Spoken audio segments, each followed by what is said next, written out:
La Ciudad de México se está hundiendo y esto lo está haciendo a pasos agigantados. Acompáñenme a conocer las causas, qué es lo que lo está provocando y qué podemos hacer al respecto. Acompáñame a ver qué es lo que dice la UNAM, qué es lo que dice la ONU, cómo juega el cambio climático al respecto y qué podemos aprender de la experiencia de Yakarta en Indonesia. Así que quédense porque esto va en serio. Vaya, no es casualidad, parece hasta lógico que la ciudad se esté hundiendo cuando fue construida en lo que durante muchos años era la superficie de un lago. Durante tiempos de los mexicas, y esto es de todos conocido, había un sistema lacustre muy grande, conformado por 5 grandes lagos: Jaltocan, Zumpango, Texcoco, Xochimilco y Chalco. Era un lugar maravilloso, magnífico, prístino, que albergaba, podía acopiar más de 1.000 millones de metros cúbicos de agua. Vaya, imagínense ustedes la superficie. Estamos hablando de 1.500 kilómetros cuadrados. Por supuesto que sobrepasaba la superficie de lo que hoy es la Ciudad de México. Llegaba incluso hasta el Estado de México y a orillitas de lo que es el Estado de Hidalgo, allá por Zumpango. Así que, ¿qué fue lo que pasó? Pues vaya, después de la conquista, de aquella guerra de conquista, los españoles y sus aliados perdieron la capacidad de gestionar las aguas de los lagos. En tiempos de los mexicas, Nezahualcóyotl construye un albarradón para separar las aguas salobres del lago de Texcoco de las del lago de Xochimilco. Pero durante la guerra de conquista, durante la invasión, los españoles construyen barcos con los cuales bombardean este albarradón y posteriormente pueden pasar al lago de Xochimilco y bombardean la ciudad. En fin, ese será tema de otra conversación, porque también es bien interesante platicar de la caída de Tenochtitlan. Pero lo que quiero decirles es que ese albarradón, que era una barrera física que separaba estos dos lagos y que tenía un sistema de esclusas muy bien pensado, desaparece y con el tiempo va siendo abandonado. Pasan los años, se empieza a construir la Ciudad de México en el antiguo islote de Tenochtitlan y las inundaciones sucedían, pero ninguna tan grave como la de 1629. En 1629 hubo una lluvia que podríamos considerar catastrófica. Se estima que el aguacero duró entre 36 y 48 horas seguidas, vaya, o sea, una cantidad importantísima de agua que se desparramó de las sierras aledañas al lago de Texcoco y que lo inundaron. El agua en la ciudad creció, subió hasta un nivel de 4 metros por encima de los niveles normales y permaneció así inundada por 5 años. La ciudad estuvo a punto de desaparecer, a punto de ser abandonada, pero decidieron las autoridades virreinales de aquel entonces una idea que fue, podríamos decir, magnífica en su tiempo, pero que ahora podemos saber tuvo grandes consecuencias.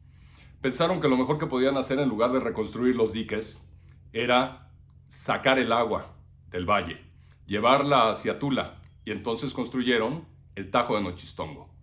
El Tajo de Nochistongo es un corte en la Sierra de Guadalupe, allá al norte de la Ciudad de México, por donde drenaron el agua. Una obra que costó la vida de miles de personas indígenas y esclavos negros en su momento, y que no estuvo exenta de accidentes. Con el tiempo, la obra se culminó y terminó funcionando. Empezó a drenar el agua. Pasaron así muchos años. Ahí hay un montón de pinturas de personajes como José María Velasco y otros, en donde aún se aprecian en las perspectivas campos de agua, cuerpos de agua, quiero decir. Y sucede que en el periodo en el que gobierna don Porfirio Díaz, deciden darle una solución final a este problema y construir obras de drenaje todavía más grandes que aquel famoso Tajo de Nochistongo. Ahí comienza la desecación definitiva del lago.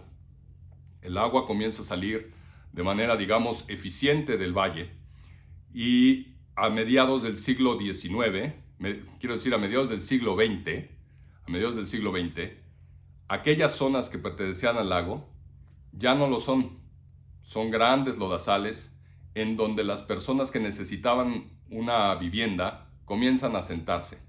Comienza a haber entonces una urbanización desmedida, una proliferación de viviendas, de calles, de edificios, de construcciones, de pavimento, acero, más concreto, y la superficie permeable del lago se perdió paulatinamente.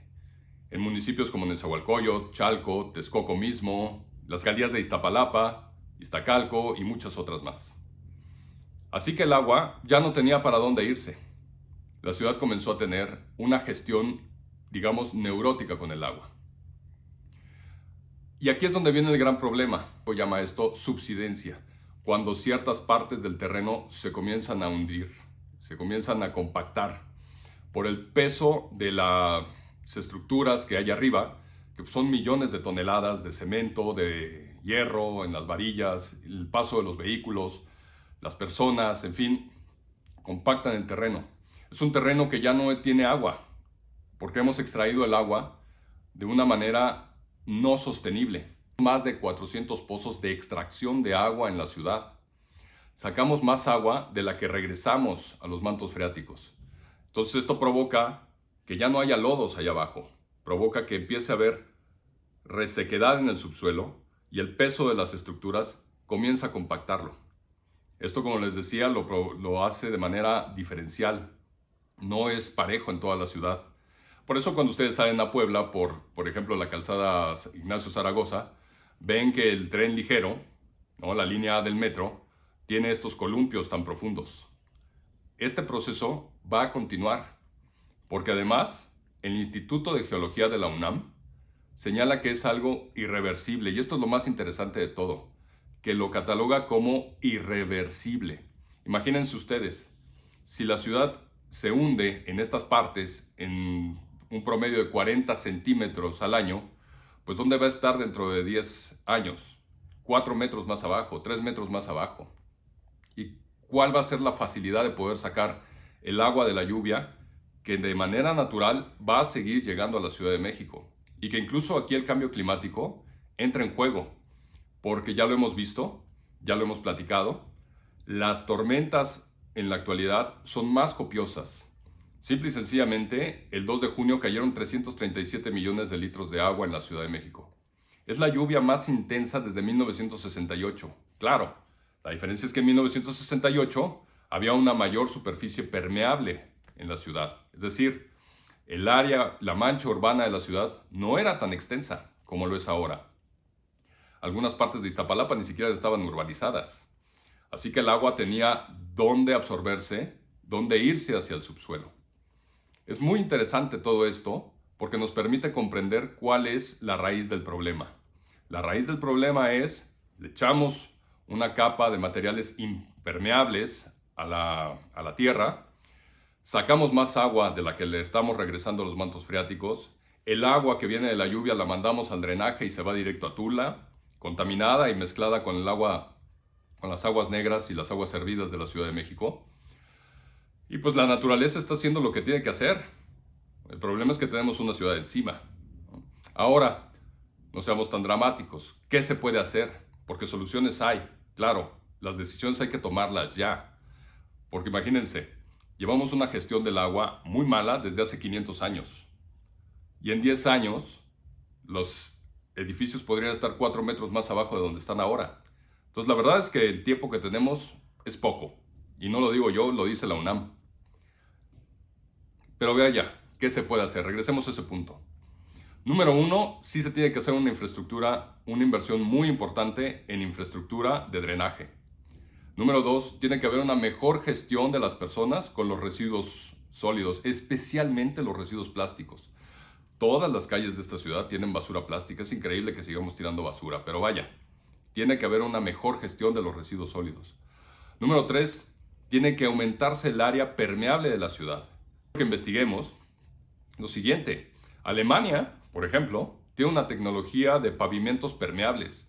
Y aquí nuestras autoridades, lo digo con mucho respeto, continúan pavimentando con materiales impermeables.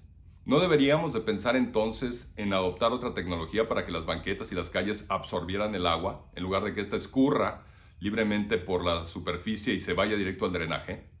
Tendríamos que aumentar las zonas de infiltración, es decir, identificar áreas que puedan convertirse en parques, que puedan convertirse en humedales y protegerlas a costa de lo que sea, a costa sobre todo de los intereses de urbanización. Sobre esto voy a hacer otro video después, ya les platicaré de los humedales que aún existen en el sur de la Ciudad de México. Por supuesto que debe de haber sistemas de alerta temprana, ¿no?, que de alguna manera adviertan a las familias de un riesgo de inundación, porque estas lluvias si bien estas lluvias y estas inundaciones podrían en el corto plazo no parecer catastróficas, pues vaya, si a un padre de familia le arrastra el vehículo con el cual va a su trabajo y lleva a sus hijos a la escuela, o es su fuente de trabajo, tipo algún transporte privado de aplicación o de otra naturaleza de transporte de carga, pues vaya, simple y sencillamente sí es una catástrofe. Y sí le golpean los ingresos a esa familia. Entonces sí, estas lluvias y este fenómeno de subsidencia sí pueden agravar la desigualdad en nuestra ciudad. ¿Qué otra cosa se puede hacer? Aquí quiero platicarles un poco de lo que está haciendo Yakarta, que es la alternativa más radical de todas y tiene que ver con la reubicación de personas. Yo sé que suena muy drástico, pero a lo mejor va a haber partes de la Ciudad de México y de su zona metropolitana que sí se vuelvan inhabitables en 10 años, como lo dice la UNAM, y que entonces colonias enteras tengan que ser abandonadas y tengan que ser relocalizadas. Yakarta lo está haciendo. Yakarta se hunde a un promedio de entre 15 y 20 centímetros al año, a la mitad de lo que se hunde la Ciudad de México. Y están moviéndose de Yakarta a Nusantara, en otra de las islas, en la isla de Borneo, en Indonesia. Sobre esto les voy a dejar mucha información al respecto para que quienes lo están investigando puedan consultar esta bibliografía. Y no son pocas las personas que van a mover. Se habla de entre 1.9 y 2.1 millones de personas. Claro, no lo van a hacer en un año, pero lo van a hacer, ya lo están haciendo. Y adentro de la ciudad, jugar una especie de ajedrez demográfico para relocalizar a personas a otras partes de la ciudad y las partes que sean irremediablemente inundables en Yakarta, dejar que la naturaleza haga lo que tenga que hacer. Así que quisiera yo preguntarles y pedirles que en los comentarios escriban ustedes si creen que esto tiene otra alternativa, si creen que deberíamos de hacer algo diferente, o simple y sencillamente somos víctimas de los propios errores que históricamente ha tenido la ciudad en su gestión tan neurótica con el agua. Por darles un dato, el Parque Ecológico Lago de Texcoco, tan criticado Parque Ecológico Lago de Texcoco, representa hoy el 18% de la superficie de lo que fue en su momento el lago. De aquel lago que hoy les platicaba, tenía 1.500 kilómetros cuadrados. Es una superficie enorme que sirve para regresarle viabilidad hídrica a la ciudad. Así que sí hay que apostarle por ahí.